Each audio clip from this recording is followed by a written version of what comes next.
శ్రీ గురుచరణ సరోజ రజమన ముకుర సుధారి వరుణౌ రఘువర విమల యశోదాయక ఫలచారి బుద్ధిహీన తను జానికై సుమిరౌ పవన కుమార బలబుద్ధి విద్యాదేహు మోహి హరహు కలేశ వికార్.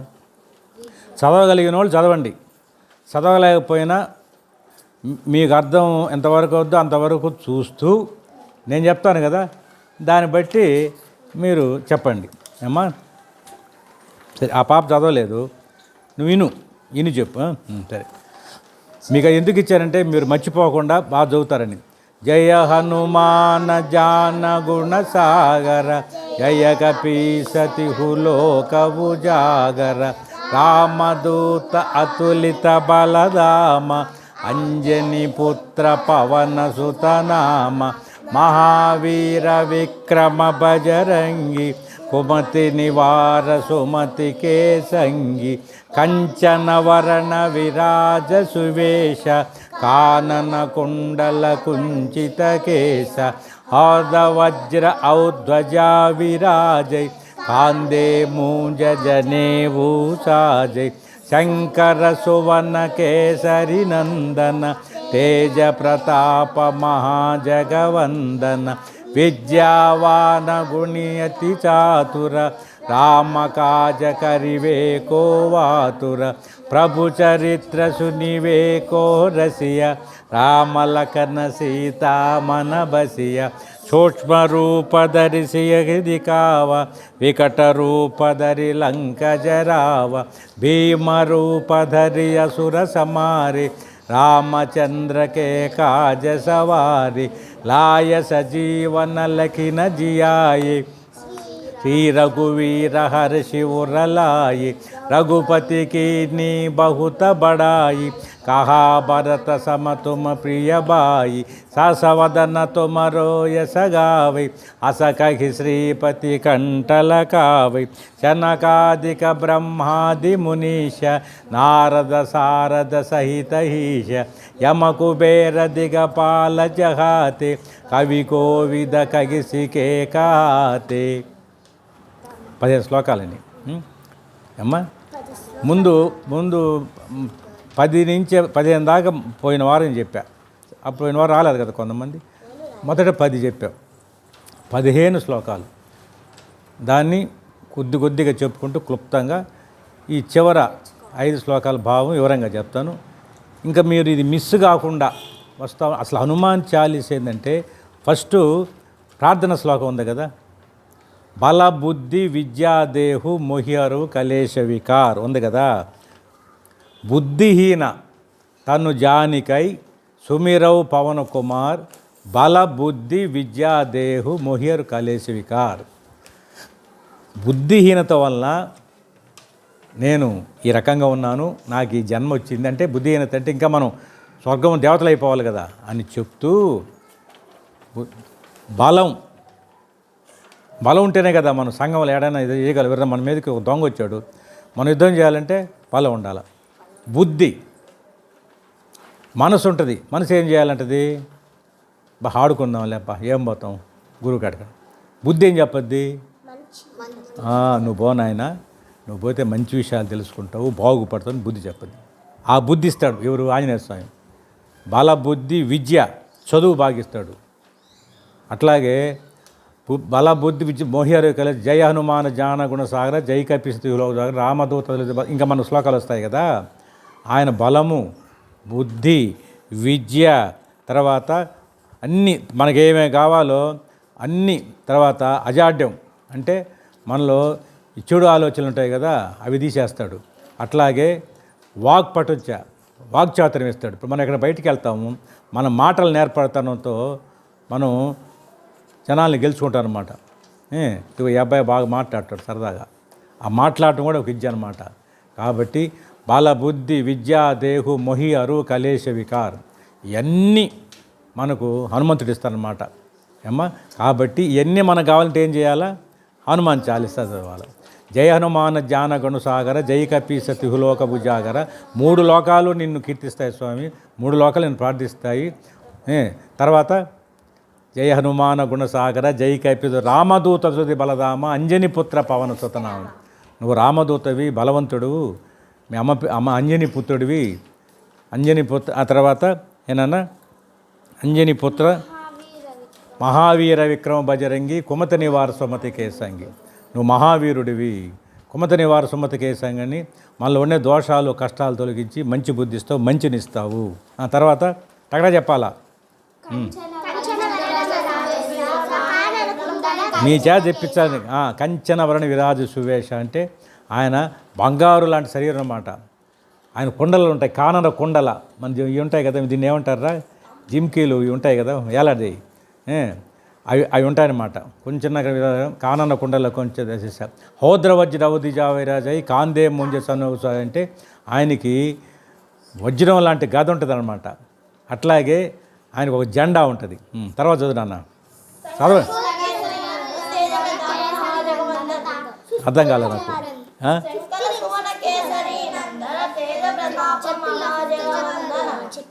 శంకర సువన కేసరి నందన. ఆయన శంకరుడు కుమారుడు కదా, మీకు చెప్పిళ్ళ కథ. శంకరుడు తేజస్సులో వృద్ధ తేజస్సు ఆయన ఎట్ట విష్ణువు వీళ్ళంతా ఇచ్చారు, కానీ శంకరుడు పుత్రుడు ఆయన. శంకర కేసరి నందన. వాళ్ళ నాన్న పేరు కేసరి. కేసరి అంటే ఆయన ఒక వానరుడు అనమాట. కేసరి అంజనీదేవికి ఆయన. అంజనీదేవి ఎవరు? ఆయన బ్రహ్మ భార్య, బ్రహ్మ కూతురు అహల్య. అయితే అహల్యకి పుట్టిన తల్లి అంజనీదేవి అనమాట. అమ్మ బ్రహ్మ భార్య ఎవరు? సరస్వతి తల్లి. సరస్వతీదేవి కోరిక మీద అందమైన అమ్మాయి కావాలంటే అప్పుడు అహల్యని అంటారు. అహల్యని స్వామి బ్రహ్మ ప్రసాదిస్తే అహల్య పుట్టుద్ది అనమాట.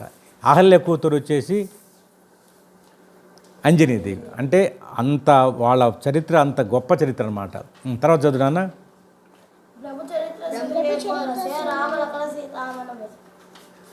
తర్వాత ఆయన లంకలోకి ఎట్ట ప్రవేశించాడు? చిన్న కోతిలాగా ప్రవేశించాడు. తర్వాత ఏం ఎవరిని? పెద్ద అయిపోయి కొడతాడు అనమాట. లంకిని ఆమె పేరు. అట్లాగా సూక్ష్మ వికట రూపధరి లంక జరావ. సూక్ష్మ వికట రూపధరి లంక జర అంటే భయంకరమైన రూపంతో ఆయన రాక్షసులు చంపేస్తాడు అనమాట. చదవండి, టగటగా చదవండి. ఇంకా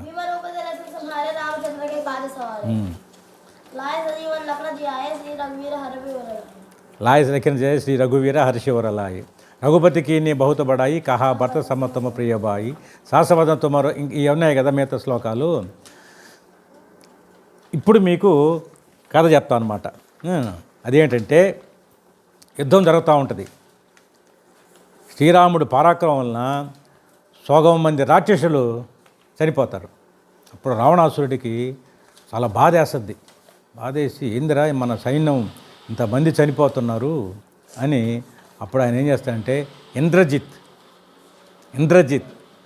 ఆయన పేరు నేను పోయిన వారం చెప్పాను కదా, ఇంద్రజిత్. ఆయన పేరు ఇంద్రజిత్ అనమాట. అంటే అంత జిత్తులు మారనమాట అతను. అసలు పేరు కరెక్ట్ మేఘనాథుడు. చప్పట్లు కొట్టండి.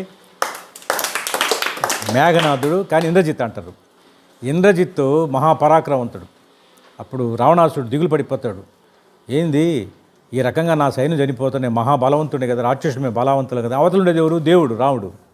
అప్పుడు చెప్తుండి, తండ్రి నేనున్నాను, వాళ్ళందరిని సంహరిస్తాను.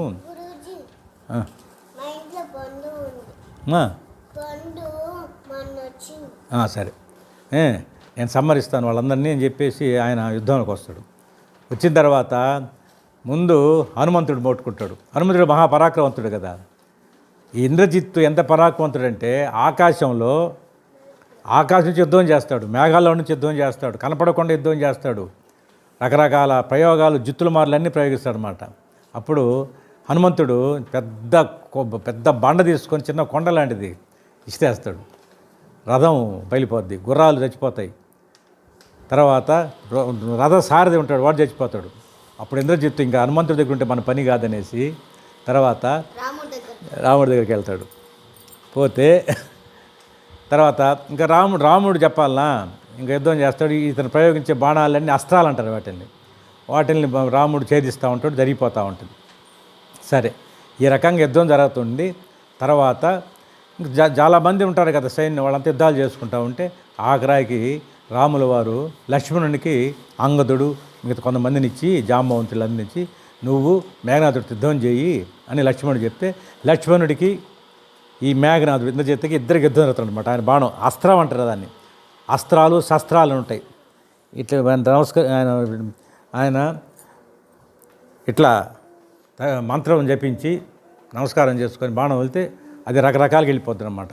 ఈడేం చేస్తాడు ఇంద్రజిత్తు ఆ అస్త్రాలతోటి రక్తం, ఎంట్రుకలు, చీము ఇట్లా రకరకాలవన్నీ వర్షింపజేస్తాడనమాట. జలం, రాళ్ళు, చికటం ఏం చేస్తాడు. ఇట్లా చేస్తూ ఉంటే ఇవన్నీ కూడా వీళ్ళు లక్ష్మణుడు ఎన్ని ఛేదిస్తూ ఉంటాడు. ఆఖరాకి ఇంక తట్టుకోలేక లక్ష్మణుడు అంటే ఎవరు ఆదిశేష అవతారం, ఆయన బ్రహ్మాండంగా మంచి అస్త్రం వేసేలేకే ఇంద్రజిత్తు తట్టుకోలేకపోతాడు. అట్లాగే లక్ష్మణుడు కూడా రథాన్ని కూడా కొట్టేస్తాడు. అట్లాగే అస్త్రాలు గుర్రాలు ఉంటాయి కదా, గుర్రాలు చంపేస్తాడు, రసార్థం చంపేస్తాడు. అప్పుడు తట్టుకోలేక ఇంకా లక్ష్మణుడు దెబ్బతో మనం చచ్చిపోతాం అనేసి వీరఘాత అనే ఒక అస్త్రం ఉంటుంది అనమాట. అది నమస్కారం చేసి లక్ష్మణుడు ప్రయోగించలేకే లక్ష్మణుడు అది వర్షాన్ని తగిలి లక్ష్మణుడు పడిపోతాడు. పడిపోతే రాముడు దేవుడైనా రామావతారంలో ఒక మానవుడిలాగా ఆయన ప్రవర్తిస్తాడనమాట. అప్పుడు రాముడు దిగులు పడి వచ్చి తమ్ముడా ఏమైపోయినావు నాయన, అసలు ఈ ఇంద్రజిత్ ఏం చేస్తాడంటే లక్ష్మణుడు తీసుకుపోవాలని ప్రయత్నం చేస్తాడు. ఆయన ఎవరు ఆదిశేషు, భూమిని మోసేది ఆదిశేషు అనమాట. ఆయన వల్ల కాదు. అప్పుడు హనుమంతుడు తీసుకొస్తాడు. తీసుకొచ్చిన తర్వాత అప్పుడు రాముడు బాధపడి ఏడుస్తూ ఉంటాడు, తమ్ముడా ఇటు అయిపోయినావు నువ్వు లేకపోతే ఎట్లా నేను అనేసి. అప్పుడు ఏమైనా రాముడు ఏడుస్తూ ఉంటే అప్పుడు జాంబవంతుడని వాళ్ళల్లో వానరుల్లో ఆయన చాలా అనుభవం ఉన్న వ్యక్తి, పెద్ద ఆయన అనమాట. ఆయన ఉండేసి శ్రీలంకలో సుషేనుడు అనే ఒక వైద్యుడు ఉన్నాడు, అతను తీసుకొస్తే లక్ష్మణుడు ఏం చేస్తాడంటే శ్రీలంక పోయి ఆంజనేయ స్వామి పరాక్రమంతుడు కదా, సుషేనుడు ఆయన ఇల్లుతో సహా పికలించుకొని తీసుకొస్తాడు. అప్పుడు ఆయన చూసి చెప్తాడు, ఏమని చెప్తాడంటే నువ్వు ఇక్కడ కాదు సంజీవుని పర్వతం ఉంటుంది, అక్కడ సంజీవకరణి అనేసి ఒక మూలికలు ఉంటాయి సంజీవ పర్వతంలో మెరుస్తూ ఉంటాయి, అవి తీసుకొస్తే ఈయన లక్ష్మణుడు బతికించను అని చెప్పి బతికించేదానికి అవకాశం ఉంటుంది, బతకతాడు అని చెప్తే ఆ పని చేసేది ఎవరు, ఇంకా అంత పరాక్రమ దేవుడికి హనుమంతుడే కదా. అప్పుడు ఆయన వెళ్ళి చూస్తే అన్నీ మెరుస్తుంటాయి. అప్పుడు ఆయన ఏం చేస్తారంటే పర్వతంతో సహా పెకిలించుకొచ్చేసి తీసుకొచ్చి సుశేషణ పైకి రా, నీకు ఏది కావాలంటే అది ఏరుకో అంటాడు. ఆయన రాక్షసుడే, ఆయన పైకి వెళ్ళిపోతాడు. పోయి ఆయన గాజుని ఏరుకొని వచ్చి అప్పుడు లక్ష్మణుడికి ముక్కు కాడబెట్టి వైద్యం చేస్తే లక్ష్మణుడు ప్రశాంతంగా లేచి కూర్చుంటాడు అనమాట. ఆ సంజీవని పర్వతం యొక్క వాసనకి, ఆ గాలికే ఈ పడిపోయిన వాళ్ళు, దెబ్బలు తగిలిన వాళ్ళు, కాళ్ళు ఇరిగిపోయిన వీళ్ళందరూ దానికే వాళ్ళకి అన్నీ ఏ రోగాలు లేకుండా వాళ్ళు సక్రంగా లేచి కూర్చుంటారు అనమాట. అంత పవర్ అనమాట అది. అప్పుడు లక్ష్మణుడు బతకంగానే రాముడు వారు కౌలించుకుంటారు. అప్పుడు లక్ష్మణుడు వీరావేశంతో యుద్ధం చేసి ఈ ఇంద్రజిత్తుని సంహరిస్తాడు. అది దాంట్లో అర్థం అనమాట. కాబట్టి అది చదువు నాన్న, ఆ శ్లోకం చదువు.